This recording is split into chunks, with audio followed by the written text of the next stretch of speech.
ஒரு கயிறு எப்போ அதிகமாக பலன் ஆகும் தெரியுங்களா? அந்த நூலுக்கு கொஞ்சம் பலன் இருக்கும்போது அது சீக்கிரமாக அறுந்து கீழே விழுந்துருங்க.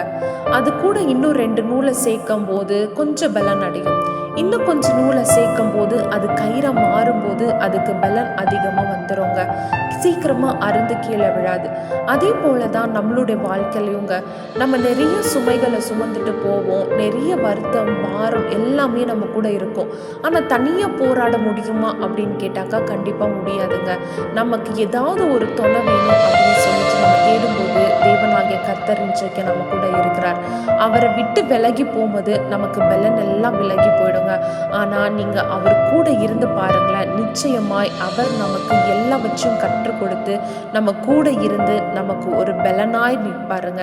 இன்றைக்கு அவரோட கயிறை பிடித்து கொள்ளுங்க. நிச்சயமாய் அவர் உங்களை ஆசீர்வதிப்பார்.